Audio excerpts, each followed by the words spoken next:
तो 2 क्वेश्चन हमने कर लिए थे और आज हम आगे बढ़ते हैं। तीसरा क्वेश्चन देखो आप। अच्छा, मैं अब अभी आपको बता देता हूँ कि अब जो क्वेश्चन शुरू हो रहे हैं ना, जैसे तीसरा, चौथा, ऐसे करते-करते 12 तक जो क्वेश्चंस हैं, उनमें लगेगी मेहनत, ठीक है ना? कई क्वेश्चंस ऐसे आएँगे जो आपको क्या पता 2 बार में समझ ना आए, 3 बार देखने पे समझ ना आए, 4 बार देखने पे समझ ना आए, ऐसे भी क्वेश्चंस होंगे, ठीक है? तो पेशेंस बना करके, धैर्य बना करके आप हर एक क्वेश्चन को ध्यान लगा करके देखिएगा। एक बार समझ नहीं आता दोबारा देख लो, दोबारा नहीं आता तीसरी बार देखो, तीसरी बार नहीं आता चौथी बार देखो, ठीक है? चौथी बार तक तो आपको आ ही जाएगा, गारंटीड बात है, ठीक है? लेकिन मेहनत करनी पड़ेगी, मैं आपको पहले बता देता हूँ। कई बच्चे क्या सोचते हैं कि यार मिसलेनियस एक्सरसाइज है, विविध प्रश्नावली है, एक बार में समझ में आ जाएगा, ठीक है? लेकिन एक बार में समझ में नहीं आता। अगर एक बार में समझ में आता ना तो सारे बच्चों को ये एक्सरसाइज करवाई जाती है। आप देखिएगा कई स्कूलों में एक्सरसाइज छुड़वा देंगे, जो कि सबसे ज़्यादा गलत है, ठीक है ना? अगर आप +2 के बाद किसी भी कॉम्पिटिटिव एग्ज़ाम में जाना चाहते हैं, चाहे जेईई का एग्ज़ाम हो, एनडीए का एग्ज़ाम हो, नेवी का एग्ज़ाम हो, किसी भी कॉम्पिटिटिव एग्ज़ाम में जाना चाहते हैं, तो इस मिसलेनियस एक्सरसाइज को तो भूल कर भी मत छोड़िएगा, ठीक है ना? और वैसे भी ये बोर्ड में आती है, सबसे ज़्यादा नंबर की आती है, ठीक है? इसको करना ही करना है, बस इतना ध्यान रख लीजिए, ठीक है? चलिए फिर, ये है जी आपका तीसरा क्वेश्चन। देखो क्या कर रखा है, बहुत ही आसान है, इसमें कोई दिक्कत ही नहीं आएगी। क्या-क्या लिखा है कि यार मान लीजिए कि ए, बी और सी ऐसे समुच्चय हैं कि ए यूनियन बी बराबर है ए यूनियन सी के। हमें 3 समुच्चय दे रखे हैं और बोला कि यार ए यूनियन बी जो है वो ए यूनियन सी के बराबर है। ऐसे ही ए इंटरसेक्शन बी बराबर है ए इंटरसेक्शन सी के और हमें दर्शाना है कि बी और सी भी बराबर होंगे। कैसे दर्शाएंगे वो समझो। आपको बी और सी को बराबर दर्शाना है ना, ठीक है? तो इस बी को मैं क्या लिख सकता हूँ? इस बी को लिख सकता हूँ मैं B union A intersection B. आप कहेंगे सर ऐसे कैसे लिख दिया, पहले तो कभी बताया नहीं। देखो, वेन डायग्राम से समझते हैं। वेन डायग्राम जो है आपकी बहुत मदद करेगा इन सभी क्वेश्चंस को सॉल्व करने में। बी को मैंने B union A intersection B लिखा ना, क्यों लिखा इसका रीजन है। मान लो 2 सेट हैं, एक सेट है ए, एक सेट है बी, ठीक है? तो मैं इसका वेन डायग्राम बनाता हूँ और देखता हूँ कि क्या रिटर्न करता है, क्या ये मुझे बी देता है कि नहीं देता। देखें, तो बी, तो बी पे क्लिक कर दो एक बार, लो जी कर दिया, ठीक है? A intersection B, A intersection वाला पार्ट कौन सा हो गया, ए इंटरसेक्शन बी, ये वाला पार्ट हो गया, ठीक है? और इसका क्या करना है, यूनियन। यूनियन का मतलब जहां जहां पे कलर हुआ है, कहाँ पे कलर हुआ है, यहाँ पे कलर हुआ है, समझ रहे हो? यूनियन का मतलब क्या है कि कहाँ पे कलर हुआ है। इंटरसेक्शन में हम देखते हैं कि कहाँ पे 2 बार कलर हुआ है, समझ रहे हो? जहाँ पे कटा है वो वाला पोर्शन, ठीक है? यूनियन में हम क्या देखते हैं कि कहाँ पे कलर हुआ है, कहाँ पे कलर हुआ है, इस बी पार्ट पे कलर हुआ है। यानी कह सकता हूँ कि B union A intersection B ने मुझे बी ही रिटर्न किया, मतलब बी को मैं ऐसा लिख सकता हूँ। अब आप में से कई बच्चों के मन में ये सवाल उठेगा और उठना भी चाहिए, वो ये होगा कि सर मुझे कैसे पता चलेगा कि इस क्वेश्चन में बी को ये लिखना है, ठीक है? तो भैया वो आएगा तुम्हारी प्रैक्टिस से। इस क्वेश्चन को 3 से 4 बार निकाल लो। इसके बाद में इस चैप्टर के कंप्लीट होने के बाद मैं एग्जाम्पलर कराऊंगा। एग्जाम्पलर एक दूसरी बुक होती है एनसीईआरटी की, आप में से कई बच्चों को पता होगा। एक तो एनसीईआरटी बुक होती है, एक होती है एनसीईआरटी एग्जाम्पलर।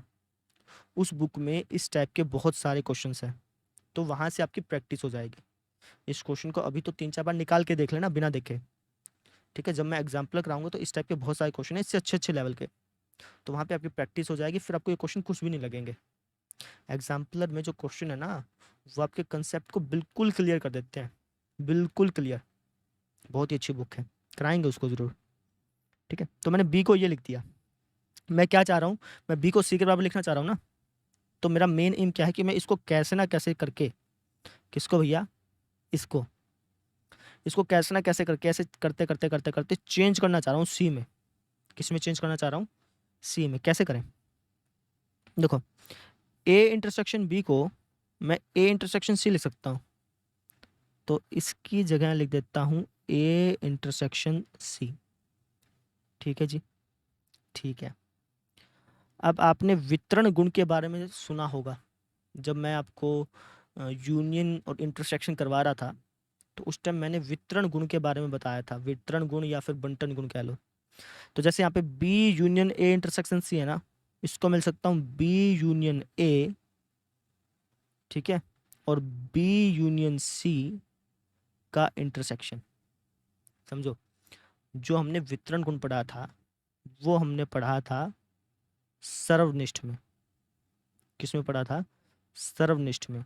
जैसे मान लो कि कुछ इस तरीके से लिखा हुआ है ए इंटरसेक्शन बी यूनियन से, तो ये बराबर होता है A intersection B, A intersection C और यूनियन, ऐसे, है ना। सर्वनिष्ठ पे वितरण गुण लगता है। ठीक इसी तरीके से सर्वनिष्ठ मतलब समझे, इंटरसेक्शन, इंटरसेक्शन पे वितरण गुण लगता है। इंटरसेक्शन कह सकते हो कि, या फिर ऐसे कह लो कि इंटरसेक्शन यूनियन को डिस्ट्रीब्यूट करता है, बांटता है। इंटरसेक्शन यूनियन को बांट देता है। ठीक यही नियम हमारा यूनियन पे भी लगता है, सम्मिलन पे भी लगता है। सेम नियम लगता है। अगर मान लो आपको ऐसा कुछ दिया है ना, तो ये नियम इस पे भी लगेगा। ये हो जाएगा A union B, union intersection को भी बांट देगा।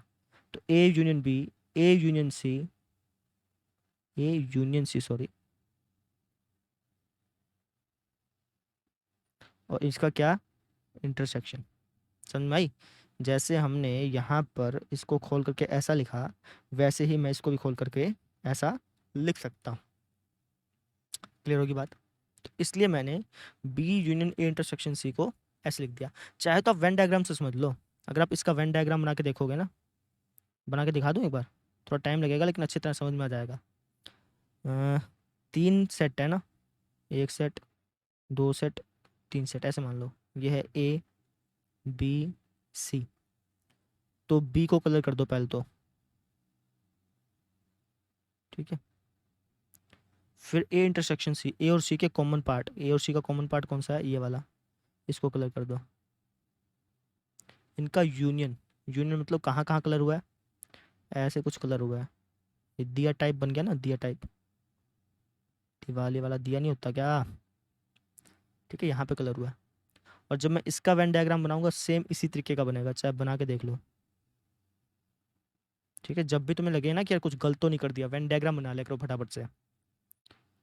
ठीक है, अब यहाँ पे बी यूनियन ए और बी का यूनियन, ये बी हो गया, ये ए हो गया, ये सी हो गया। ए और बी का यूनियन, यूनियन मतलब दोनों में कलर होना चाहिए, ए में भी और बी में भी, ऐसे। ठीक है, ऐसे ही बी यूनियन सी, बी और सी का यूनियन, बी और सी दोनों में कलर होना चाहिए। इसको मैं थोड़ा सा रेड कलर से कर देता हूँ, बी और सी में ना, तो ये तो फिर ऐसे जाएगा। ठीक है, अब इनका इंटरसेक्शन, इंटरसेक्शन का मतलब जहाँ पे रंग कट रहे हैं। जैसे वो कहाँ पे कट रहे हैं, ये थोड़ा सा कम दिखेगा आपको, ये यहाँ पे रंग कट रहा है, यहाँ यहाँ पे रंग नहीं कट रहा है, ध्यान से समझना, यहाँ पे रंग नहीं कट रहा है। ठीक है ना, एक मिनट, कहाँ पे कट रहा है फिर रंग, ये कुछ इस तरीके से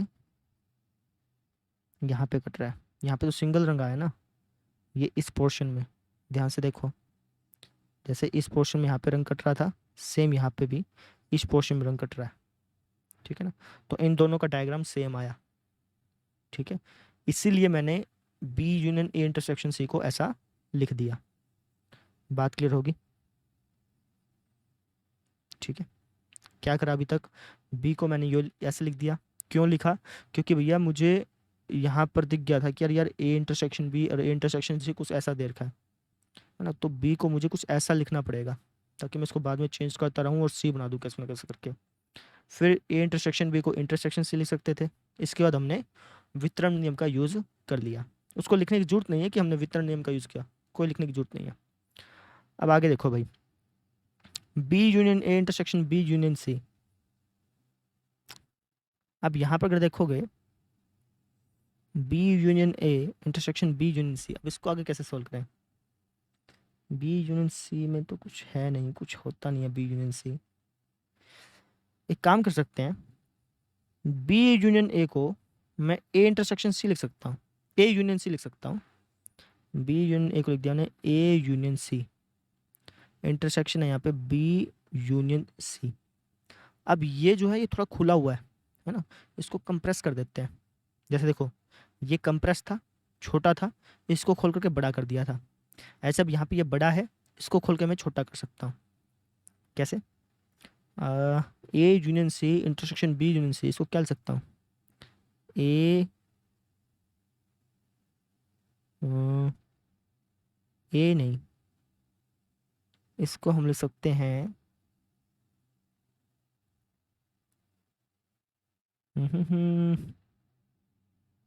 एक काम करो, इसको थोड़ा सा अलग तरीके से लिखो, फिर समझ में आएगा। ए यूनियन सी को सी यूनियन ए लिख दूं, बी यूनियन सी को सी यूनियन बी लिख दूं, एक ही बात है। अब इसको लिख सकता हूँ मैं C union A intersection B, ऐसे लिख सकता हूँ। क्यों? क्योंकि C union A intersection B क्या हो जाएगा? C union A, C union B, और बीच में इसका इंटरसेक्शन, ऐसे लिखा जा सकता है। अब देखो जी, सी यूनियन ए इंटरसेक्शन बी को क्या लिख सकता हूँ? ये लिख सकता हूँ ए इंटरसेक्शन सी, ए इंटरसेक्शन सी, तो लिख देते हैं ए इंटरसेक्शन सी। इसका रीज़न दे देना, क्योंकि ए यूनियन बी बराबर है ए इंटरसेक्शन सी के। ऐसे मैंने पहले भी कहीं किया होगा, कहाँ किया था? यहाँ किया था।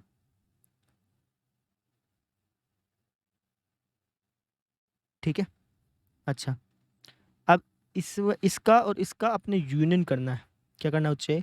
यूनियन करके दिखाता हूँ वेन डायग्राम की मदद से। इसका और इसका यूनियन अपने आप करो, वीडियो पॉज करो, ठीक है। 3 सेट बना लो, 3 नहीं 2 ही सेट बना लो, ए और सी, और उसमें देखो कि क्या आ रहा है ये। इसका अगर मैं यूनियन करूँगा तो कलरिंग कहाँ पे हो रही है? मान लो 2 सेट है हमारे पास, एक सेट है ए, एक सेट है सी, ठीक है। तो इसने कहा है सी, सी तो ये हो गया, ठीक है।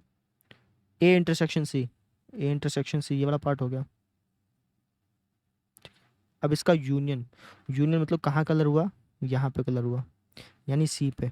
सी यूनियन ए इंटरसेक्शन सी को क्या लिख सकता हूँ बच्चे? मैं सी लिख सकता हूँ। देखा, बी से स्टार्ट किया था, बी को मैंने तोड़ के ऐसा लिखा, फिर ऐसा लिखा, ऐसे करते करते करते करते बी को अल्टीमेटली मैंने सी के बराबर ला दिया, ठीक है। और यही हमें दर्शाना था। थोड़ा सा अजीब क्वेश्चन लगा होगा, मानता हूँ, इसकी प्रैक्टिस करनी पड़ेगी भैया, कोई इसका इलाज नहीं है। मैं इस क्वेश्चन को इससे और ज़्यादा आसान भाषा में नहीं करा सकता, ठीक है ना, समझ रहे हो?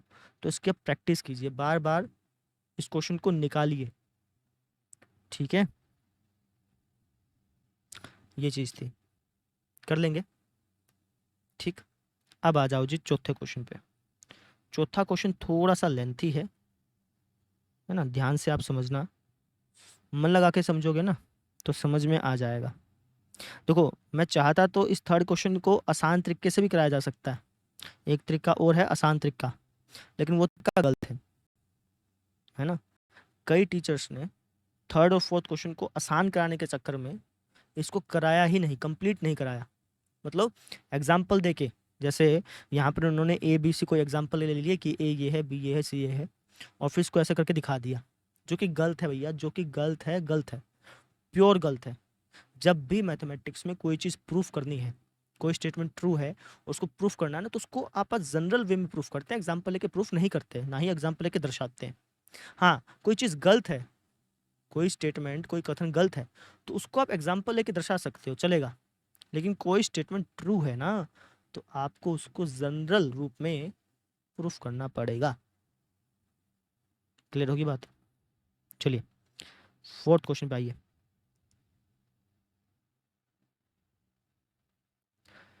हाँ जी, क्या बोला है? बोला कि यार दिखाइए कि निम्नलिखित 4 प्रतिबंध तुल्य हैं। प्रतिबंध मैंने कंडीशन, ये 4 आपको कंडीशन दे रखी हैं, क्वेश्चन नहीं है, पहली बात तो ये 4 कंडीशन है, ठीक है, आपको बतानी है कि चारों की चारों कंडीशन इक्विवेलेंट है, तुल्य हैं, यानी एक प्रकार से अब तुल्य का क्या मतलब होता है वो समझो। इक्विवेलेंट या फिर तुल्य का मतलब होता है कि जैसे मान लो कि ये कंडीशन ले ली, है ना, मान लो कि ये कंडीशन आपको दे रखी है, ये कंडीशन आपको दे रखी है, तो आप प्रूफ करो कि ये दे रखा है तो ये इसके बराबर होगा, ये दे रखा है तो ये इसके बराबर होगा, ये दे रखा है तो ये इसके बराबर होगा। समझ रहे हो? तुल्य का मतलब क्या है, ये क्वेश्चन अलग टाइप का थोड़ा सा। तुल्य का मतलब ये है कि इन चारों में से कोई एक कंडीशन आपको दी हुई है, किसी को भी मान लो, जैसे मैंने फर्स्ट को मान लिया, है ना, तो पहली कंडीशन मान लो दे रखी है और आपको दूसरी, तीसरी, चौथी इन कंडीशंस को प्रूफ करना है। इसको इसके बराबर प्रूफ करना है, इसको इसके बराबर, इसको इसके बराबर। समझ गए? इस इस चौथे क्वेश्चन में आप ऐसे मान के चलो कि आपके एक प्रकार से 3 3 6 3 3 9 क्वेश्चन हैं। 9 भी नहीं कहना, गलत होगा, 12 क्वेश्चन है, 12। क्यों? क्योंकि एक बार आपको इसको लेके चलना है, आपको ये मान के चलना है कि ये दिया हुआ है और इन बाकियों को प्रूफ करना है। फिर आपको ऐसे ही सेकंड मान के चलना है कि दिया हुआ है और बाकियों को प्रूफ करना है। ऐसे ही फिर आपको थर्ड मान के चलना है कि दिया हुआ है और बाकियों को प्रूफ करना है। ऐसे आपको फोर्थ मान के चलना है कि दिया हुआ है और बाकियों को प्रूफ करना है। मैं करके दिखाता हूँ, फिर समझ में आएगा। वापिस आ देता हूँ। इस एग्जाम्पल को आसान तरीके से भी कराया जा सकता है, लेकिन वो आसान तरीका गलत है। अगर आसान तरीका सही होता तो मैं उसी तरीके से करा देता, लेकिन वो गलत है तो इस तरीके से नहीं करा रहा हूँ। ठीक है, तो मान लेते हैं कि पहली कंडीशन दी हुई है, माना पहला प्रतिबंध दिया हुआ है, ये हमको गिवन है, हमने ये मान लिया। ठीक है, तो अगर ये गिवन है, ये क्या हमें गिवन है ऐसा हमने मान लिया, तो मुझे इसको प्रूफ करना है, इसको प्रूफ करना है, इसको प्रूफ करना है।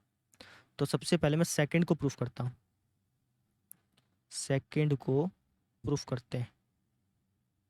चलिए, सेकंड में क्या दे रखा हमें, सेकंड को प्रूफ करना है ना, इसको इसके बराबर प्रूफ करना है, यानी हमें सेकंड क्वेश्चन में सिद्ध करना है या फिर दर्शाना है, कैसे कह लो, a माइनस बी को फाइव के बराबर दर्शाना है। सेकंड क्वेश्चन में a माइनस बी को फाइव के बराबर दर्शाना है। और हमें दिया क्या हुआ है बताओगे कोई? हमें क्या दे रखा है? हमें ए बी का सबसेट दिया हुआ है। ठीक है, तो लो जी, प्रूफ करते हैं।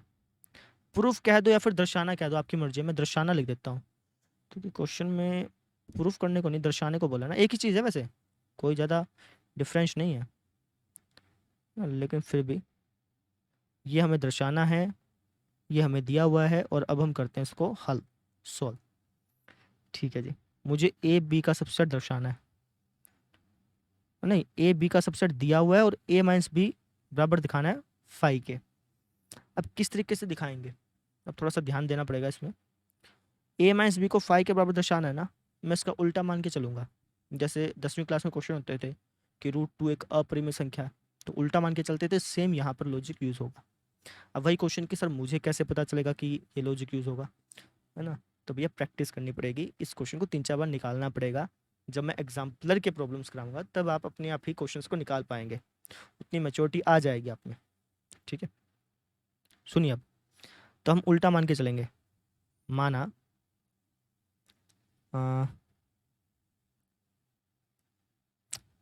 ये दिया हुआ, ये दर्शाना है ना, ठीक है, तो हम मान लेंगे कि माना a माइनस बी फाइव के बराबर नहीं है, हमने उल्टा मान लिया। ठीक है, हमें सिद्ध करना था ये और हमने ये मान लिया। जैसे हमें रूट टू एक अपरिमेय संख्या सिद्ध करनी होती थी, हम परिमेय मानते थे, उल्टा मानते थे, वैसे मैंने यहाँ पे कर लिया। ठीक है, अब एक चीज़ और मान लो, माना x belongs to a minus B, मुझे a माइनस बी को फाइव के बराबर दर्शाना है ना, तो किसी भी दो सेट को बराबर दर्शाने के लिए हम क्या करते थे, मान लेते थे कि यार x जो है वो इससे बिलोंग करता है ना, वैसे मैंने यहाँ पे कर दिया। ठीक है, अब अगर x a माइनस बी से बिलोंग करता है, इसका मतलब x जो है वो a से तो बिलोंग करता है, ठीक है, लेकिन x जो है वो b से बिलोंग नहीं करता। मतलब समझो, a माइनस बी का मतलब क्या होता है, जैसे दो सेट हैं, इसमें ए माइनस बी कौन सा पोर्शन है? ये वाला पोर्शन है, आपको मैंने कराया था पहले, ये वाला पोर्शन है। ठीक है, तो जो एलिमेंट हैं वो इस पोर्शन में आ रहे हैं, इस पोर्शन में। इसका मतलब मैं क्या कह सकता हूँ कि जो एलिमेंट हैं वो ए में तो हैं लेकिन बी में नहीं है। कह सकता हूँ ना, सेम चीज़ यहाँ पे मैंने लिखी है। ठीक है, यानी X belongs to A minus B को ऐसा लिख सकता हूँ। अब देखो, एक्स जो है वो ए से बिलोंग करता है। अगर एक्स ए से बिलोंग करता है तो एक्स जो है वो बी से भी बिलोंग करेगा। क्यों करेगा? क्योंकि ए बी का सबसेट है। समझ रहे हो, ए बी का सबसेट है, यानी ए के सभी एलिमेंट बी में है। तो अगर एक्स ए से बिलोंग करता है तो वो बी से भी बिलोंग करेगा ना, क्योंकि ए के अंदर जितने भी एलिमेंट है वही एलिमेंट बी में भी है। तो अगर ए के अंदर एक्स है तो वो एक्स बी के अंदर भी होगा। ठीक है, और इसको मैंने एज टिज लिख दिया। अब यहाँ पे देखो, यहाँ पे तो लिखा रहा है एक्स बिलोंग्स टू बी, और यहाँ पे लिखा रहा है X doesn't belongs to B. यहाँ पे तो लिख रहा है कि एक्स बी से बिलोंग करता है, और यहाँ पे लिख रहा है एक्स बी से बिलोंग नहीं करता। ठीक है, अब इसका तो कोई लॉजिक बैठा नहीं है ना, ना ही आप इसको वेन डायग्राम पे बना सकते। भाई ये यहाँ पे तो बात लिखी आ रही कि एक्स जो वो बी से बिलोंग करता है, और वही एलिमेंट जो है बी से बिलोंग नहीं करता। ऐसा कोई चीज़ हो सकती है? जैसे एक सेट ले लिया मैंने, ये वाला। ठीक है, तो मैं कह सकता हूँ 5 जो बी से बिलोंग करता है ना, ये कह सकता हूँ। लेकिन मैं दोनों बातें नहीं कह सकता ना, मैं ये थोड़ी कह सकता हूँ कि 5 बी से बिलोंग करता भी है, 5 बी से बिलोंग नहीं करता। गलत हो जाता है। यानी ये जो तर्क दिया है यहाँ पे मैंने, ये जो कथन लिखा है या फिर, है ना, ये क्या है? असंगत है, बेतुका है।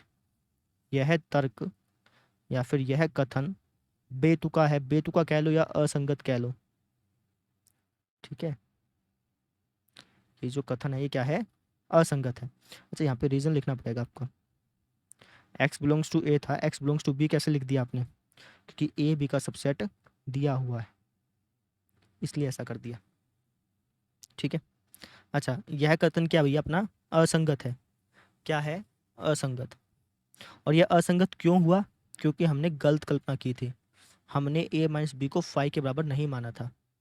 यह हमारी गलत कल्पना के कारण हुआ। किसके कारण हुआ बच्चे? गलत कल्पना के कारण हुआ, है ना। अतः मैं क्या कह सकता हूँ कि ए माइनस बी जो है वो फाई के बराबर है। समझ में आ गई? देखो बच्चे, मैं वापस बता देता हूँ, मैं सही तरीका करा रहा हूँ, बिल्कुल सही तरीका। तो जो सही तरीका है वो थोड़ा सा लेंथी है। ठीक है, लेकिन सही तरीके से करो, गलत तरीके से मत करो। सही तरीके से करोगे तो नए कंसेप्ट सीखोगे। कराने को तो इसको आसान भाषा में कराया जा सकता है ना। कराने को तो मैं ऐसे करा सकता हूँ कि बच्चे ऐसा ऐसा सोचें, यार इतना आसान था, और लाइक्स भर भर के आएंगे। लेकिन लाइक डिसलाइक के चक्कर में गलत नहीं करवाते हैं। इसलिए मैं आपको सही तरीके से करा रहा हूँ। थोड़ा सा लेंथी है, लेकिन ये तरीका बिल्कुल सही है, इसको कर लीजिए। ठीक है, एक बार आप नोट कीजिए, प्रैक्टिस कीजिए इसकी। ठीक है, करो, एक बार नोट करो, फिर मैं आपको ये थर्ड करवाता हूँ। समझ में आ गई? आपको क्या करना है इस क्वेश्चन में? आपको एक कंडीशन मान के चलनी है कि दी हुई है। जैसे मैंने पहला मान लिया, मैंने लिखा ना, माना एक दिया हुआ है, ये दिया हुआ है, मैं इसको प्रूफ करूंगा, इसको प्रूफ करूंगा, इसको प्रूफ करूंगा। फिर वापस ऐसे ही फिर तुम दो को मान के चलोगे कि यार दो दे रखा है, और इन तीनों को प्रूफ करोगे। ऐसे फिर तुम तीसरा मान के चलोगे कि तीसरा दिया हुआ है, और इन तीनों को प्रूफ करोगे। ऐसे फिर तुम चौथा मान के चलोगे, चौथा दिया हुआ है, और इन तीनों को प्रूफ करोगे। इससे तुम्हारी प्रैक्टिस भी बढ़ेगी, तुम्हें पता चलेगा कि इस टाइप के क्वेश्चन कैसे सोल्व करते हैं, है ना। तुल्य का मतलब यही होता है, ये चारों कंडीशन तुल्य हैं, इक्विवेलेंट है। मतलब अगर कोई भी एक कंडीशन दी हुई है ना, मान लो ये आपको दिया हुआ है, तो तुम सारे प्रूफ कर सकते हो, ये तीनों प्रूफ कर सकते हो। ऐसे करना होता है। ये अगर आपको दिया हुआ है तो ये तीनों भी कंडीशन ट्रू होंगी, ये चीज है। बात समझ में आ गई?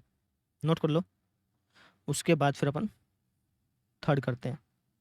अब देखो जी, थर्ड, इसको मिटा दूं क्या, या फिर इसको पढ़ा रहने दो? पढ़ा रहने देते हैं, क्या जा रहा है। यानी ये दिया हुआ है और ये प्रूफ करना है। ठीक है, पहले दिया हुआ लिख देते हैं।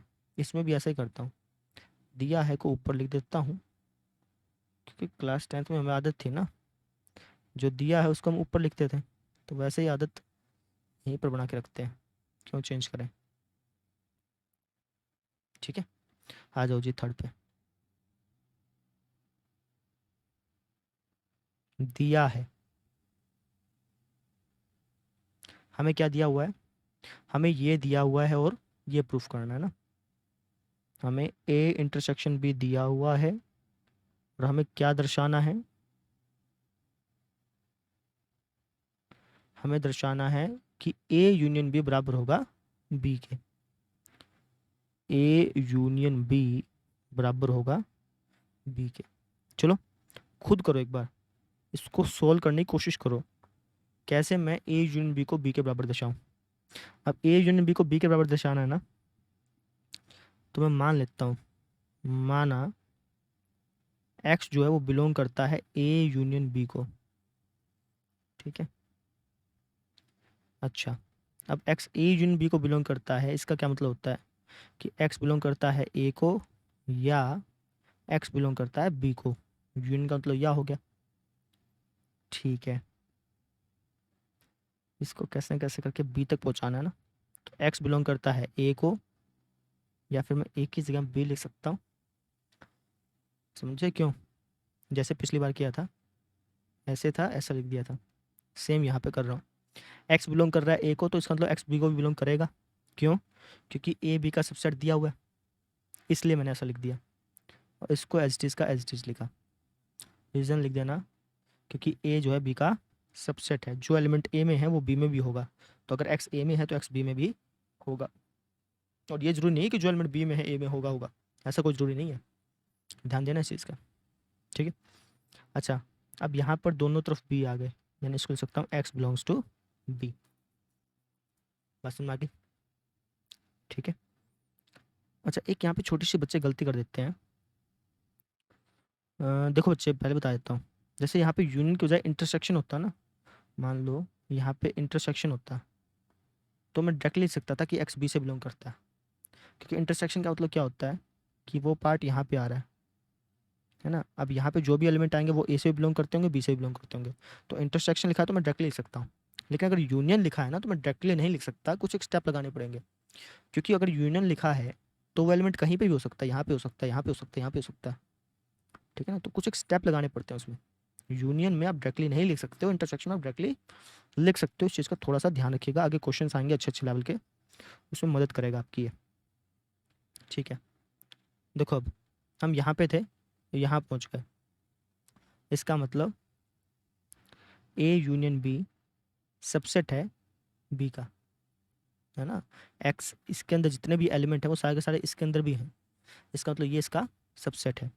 ठीक इसी तरीके से मैं इसका उल्टा भी दिखा दूंगा, मैं कह दूंगा माना,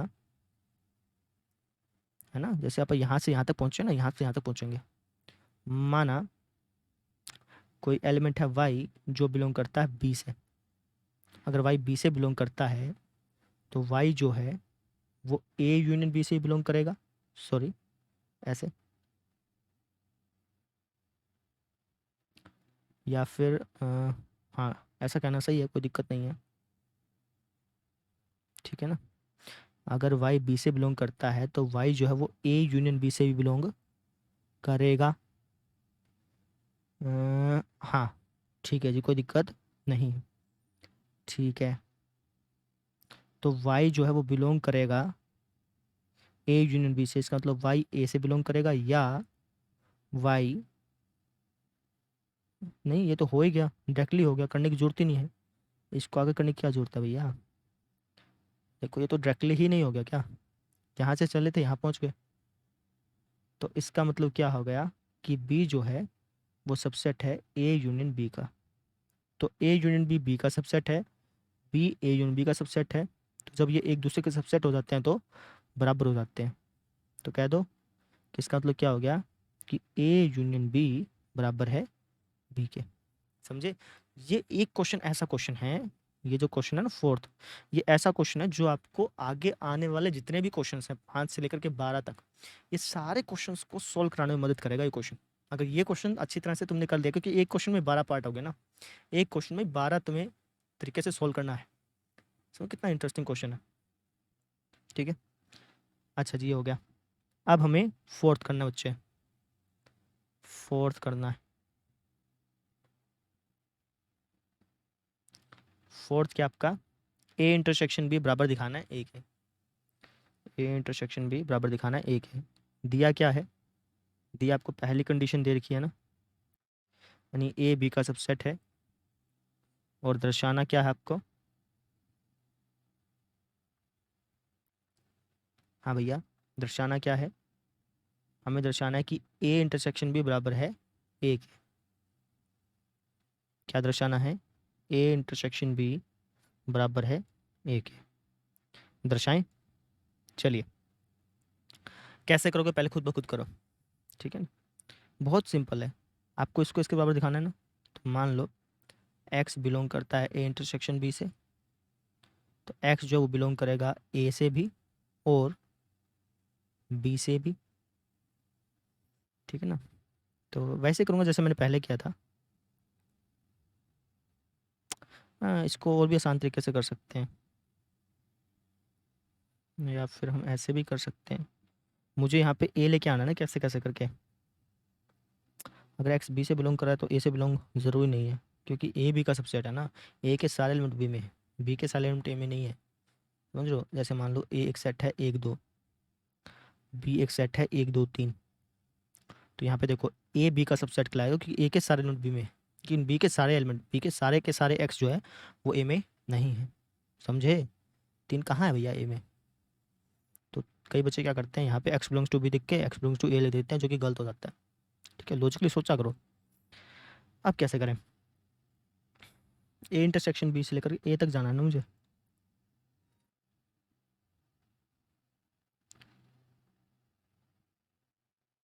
ए तक जाना तो डायरेक्टली लिख सकता हूँ ना मैं, क्या दिक्कत है। अरे भाई इसको भी लिखने की जरूरत नहीं थी, डायरेक्टली डायरेक्टली लिख सकते थे भैया। कहा तो है इंटरसेक्शन आ जाए, इसका मतलब देखो यहाँ पे एक्स जो है वो ए इंटरसेक्शन बी में है, समझे। इंटरसेक्शन मतलब जो एलिमेंट है वो यहाँ पे है, इसके भी यहाँ पे है कहीं, और यहाँ पे एक्स लिखा है ना, एक्स ही मान लो। तो एक्स जो है वो ए में भी है एक्स बी में भी है, ऐसे कह सकता हूँ, है ना। एक्स ए इंटरसेक्शन बी में है, इसका मतलब एक्स जो है वो ए में है, ऐसा कह सकता हूँ, कोई गलत तो नहीं कहा।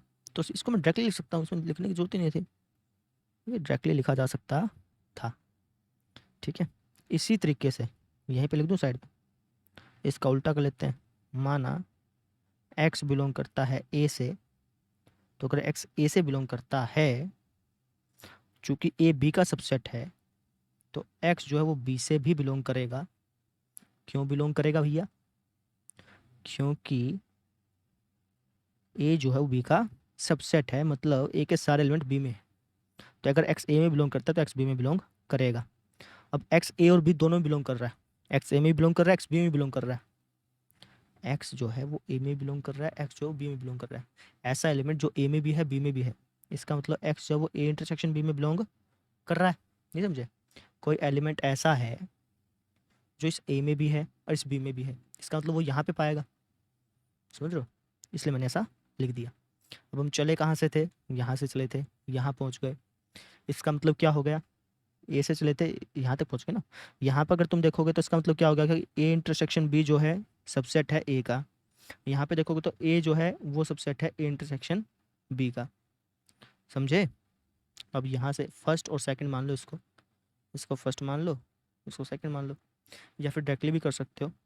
मैंने ऐसे लिख दिया, फर्स्ट व सेकंड से मैं क्या कह सकता हूँ कि यार ए इंटरसेक्शन बी जो है वो ए के बराबर है। कितना अच्छा क्वेश्चन था ना, अभी कंप्लीट नहीं हुआ है। वैसे चाहो तो अभी कंप्लीट भी कर सकते हो इसको तुम, अगर आगे नहीं सोल्व करना चाहो तो आगे तुम कंप्लीट भी कर सकते हो। वैसे इतना ही क्वेश्चन होता है ये, है ना। समझो इस चीज़ को, क्या किया मैंने। एक मिनट थोड़ा और जूम आउट कर दूँ, थोड़ा कम दिखेगा लेकिन समझ में आ जाएगा। इसने क्या कहा कि चारों प्रतिबंध तुल्य हैं। प्रतिबंध मैंने कंडीशन, 4 कंडीशन दे रखी थी, हमें बताना था कि चारों कंडीशन तुल्य हैं, इक्विवेलेंट है। इक्वल और इक्विवेलेंट में अंतर है। इक्विवेलेंट का यहाँ पे मतलब ये है कि अगर एक कंडीशन आपको दे रखी है तो ये बाकी कंडीशन भी प्रूफ करनी है, बाकी कंडीशन भी ट्रू होंगी, ऐसे, ठीक है। एक कंडीशन ये दे रखी है तो ये बाकी प्रूफ करो कि ये बराबर होंगी, ऐसे ही। तो अब तो आपने पहले एक को आपने मान लिया कि यार एक प्रतिबंध दिया हुआ है, और आपने बाकी तीनों को प्रूफ कर दिया। इसी तरीके से आप दूसरे को मान के चलोगे, आप कहोगे कि यार माना दूसरा प्रतिबंध दिया हुआ है, और फिर बाकी इनको प्रूफ करोगे। ऐसे करना बच्चे। अब ये खत्म हुआ नहीं है, ये खत्म हुआ नहीं है, अभी तो तुमने एक को माना था। अब तुम क्या कहोगे, माना, मान लो तीसरा मान लिया कि माना तीसरा दिया हुआ है, दिया हुआ है। थोड़ा सा छोटा दिखेगा, थोड़ी सी वीडियो क्वालिटी अच्छी कर लो बेशक तुम, ठीक है ना। ऐसे मैंने मान लिया कि माना तीसरा दिया हुआ है, ठीक है। तीसरा दिया हुआ मतलब, अब जैसे मैं फर्स्ट को प्रूफ करता हूँ, फिर तीसरा अगर दिया हुआ है तो फर्स्ट को प्रूफ करते हैं, ठीक है। तो क्या दे रखा हमें, तीसरा दे रखा है ना, तीसरी कंडीशन दी हुई है। तीसरी कंडीशन थी क्या, तीसरी कंडीशन क्या थी भैया, ए यूनियन बी बराबर है बी के, ये हमको दिया हुआ है ना। बुक खोल लेना अपनी, ए यूनियन बी बराबर है बी के, ये आपको दिया हुआ है। और लेट्स से आपको सिद्ध करना है, पहला वाला सिद्ध कर रहा हूँ मैं, या फिर दर्शाना है, जैसे आपको लिखना है वैसे लिख लो। दर्शाना है ज़्यादा सही रहेगा। आपको ए को बी का सबसेट दर्शाना है। अब कैसे दर्शाओगे बताओ, सोचो। जैसे पहले वाले सोल्व के वैसे इसको सोल्व करने हैं, समझो। ये अच्छी प्रैक्टिस करा देगा तुम्हारे क्वेश्चन, ये पक्की बात है, ठीक है। ये क्वेश्चन एनसीईआरटी ने इसलिए ही दिया है, एग्जाम पर्पज से मत पढ़ो। ये क्वेश्चन एनसीईआरटी ने जानबूझ के इसलिए दिया है ताकि आप इससे अच्छी प्रैक्टिस कर पाएँ अपनी। इस एक क्वेश्चन को अगर आपने अच्छी तरह कर लिया तो आप मानो कि आपने जो अच्छी अच्छी बुक होती हैं, एलिमेंट की बुक आती है एक, हमारे हरियाणा में चलती है, उस बुक को भी आपने अच्छी तरह कर लिया। उस बुक में ये चैप्टर है, उसको अच्छी तरह कर लिया, आप ऐसे समझ लो, ठीक है ना। तो भैया ए को बी का सबसेट दर्शाना है, कैसे दर्शाऊं। ए को बी का सबसेट दर्शाना है ना, बहुत सिंपल है। अब मान लो, माना एक्स बिलोंग्स टू ए, अगर एक्स ए से बिलोंग करता है तो एक्स ए यूनिट बी से बिलोंग करेगा, ऑब्वियस सी बात है। अब अगर ए यूनिट बी से बिलोंग करता है तो एक्स बी से बिलोंग करेगा, क्यों, क्योंकि ये दे रखा है। रीजन लिख देना, ए यूनियन बी बराबर है बी के। तो एक्स जो है ए से बिलोंग करता था, एक्स बी से बिलोंग करता है ना। हम चले यहाँ से थे, पहुँच यहाँ पे गए, इसका मतलब क्या हो गया कि ए जो है बी का सबसेट है, समझे। ऐसे ही तुम्हें इसका सेकंड, सॉरी ब्रो, ऐसे ही तुम्हें इसका सेकंड पार्ट करना है, ठीक है। भाई थर्ड दिया हुआ है, सेकंड तुम्हें प्रूफ करना है। ऐसे ही तुम्हें फोर्थ करना है, थर्ड दिया हुआ और तुम्हें फोर्थ प्रूफ करना है, समझ में आ गई। ठीक इसी तरीके से, इसी तरीके से ये थर्ड ऐसे है, थर्ड दिया हुआ है बाकी प्रूफ करना है, फोर्थ दिया हुआ है बाकी प्रूफ करना है। ये वाला क्वेश्चन था, अच्छा क्वेश्चन था। अब कई बच्चे इस क्वेश्चन को नहीं करेंगे, वो सोचेंगे चल छोड़ ना यार, है ना, एग्जाम्पल से कर लेते हैं, एग्जाम्पल लेंगे और ऐसा। एग्जाम्पल से गलत है वो तरीका। अभी कई बच्चों को समझ में आ जाती है बात, कई को नहीं आती, लेकिन गलत तरीका है तो मैं उस गलत तरीकों को करा नहीं सकता, समझ गए क्या।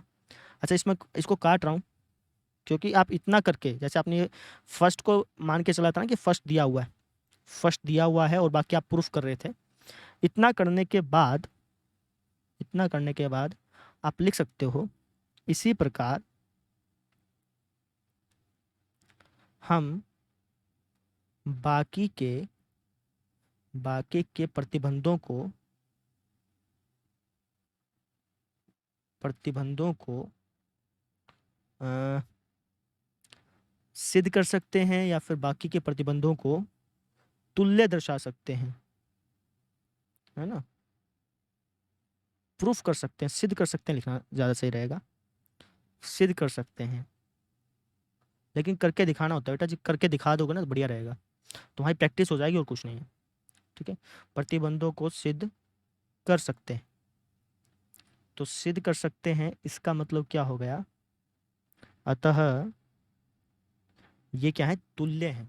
क्या है, तुल्य है। फर्स्ट जो है वो इक्विवेलेंस है सेकंड के, सेकंड जो है वो थर्ड के इक्विवेलेंस है, थर्ड जो है वो फोर्थ के इक्विवेलेंस है।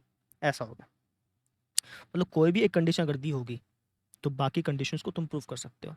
थर्ड दिया तो ये बाकी भी ट्रू होंगी, सेकंड दिया तो ये बाकी भी ट्रू होंगी, इसका ये मतलब था, ठीक है। अब इसको मैं थोड़ा सा वर्बली भी समझा देता हूँ, अभी तो मैंने तुम्हें प्रूफ करके दिखाया, इसका मतलब भी समझ लो। थोड़ा ज़्यादा बड़ा क्वेश्चन हो गया ये, लेकिन वर्बली इसको समझ लो।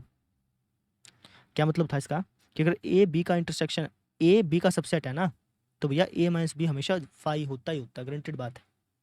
अगर ए बी का सबसेट है, मान लो एग्जांपल लेके समझ लो चाहे तुम, ए ये है बी ये है, ए बी का सबसेट है कि नहीं है, है। अगर तुम ए माइनस बी करोगे तो फाई आएगा। ए माइनस बी का मतलब क्या, कि ए में से बी के अंक घटा दो, ए में से बी के घटा दो, फिर ए में देखो क्या बच गया, कुछ नहीं बचा, फाई, है ना। अच्छा, अगर ए बी का सबसेट है तो ए यूनियन बी हमेशा बी के बराबर होगा, आप करके देख लो, ए यूनियन बी हमेशा बी के बराबर होगा। अगर ए बी का सबसेट है तो ए इंटरसेक्शन भी ए के बराबर होगा, आप करके देख लो। ए बी का सबसेट है ना, तो ए इंटरसेक्शन बी, अगर इंटरसेक्शन दिखाओगे तो ए के बराबर होगा, समझे। ऐसे ही अगर ये दे रखा है अगर a माइनस बी फाई के बराबर है, अगर a माइनस बी फाई के बराबर है तो a b का सबसेट पाएगा, है ना, ये इसका मतलब था। ठीक है, बहुत ही अच्छा क्वेश्चन था, बहुत ज़्यादा अच्छा क्वेश्चन था, इसलिए मैंने इस पर टाइम लगा दिया। समझ में आ गई बच्चों? ठीक है, ऐसे था बेटा जी। क्लियर होगी बात? चलिए आगे करवा देता हूँ मैं आपको।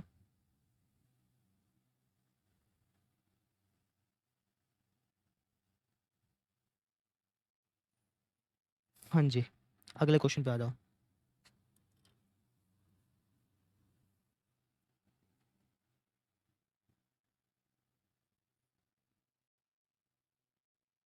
फिफ्थ क्वेश्चन देखो आप। अब जो बाकी क्वेश्चन है ना आपको आसान लगेंगे, क्योंकि आपने अगर अगर फोर्थ क्वेश्चन सारे पार्ट से किए हैं तो 12 के 12 जो पार्ट थे उस तरीके से किए हैं ना, आपको बाकी क्वेश्चन बहुत आसान लगेंगे। ठीक है ना, बोला कि यार दिखाइए कि यदि ए बी का सबसेट है तो सी माइनस बी सबसेट होगा सी माइनस ए का।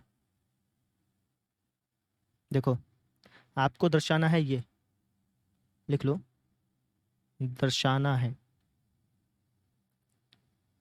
क्या दर्शाना है कि भैया सी माइनस ए सबसेट है सी माइनस ए का। अच्छा आपको दिया क्या है,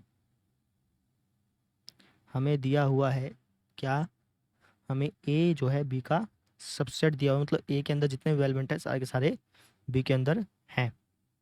अब करते हैं इसको सोल्व।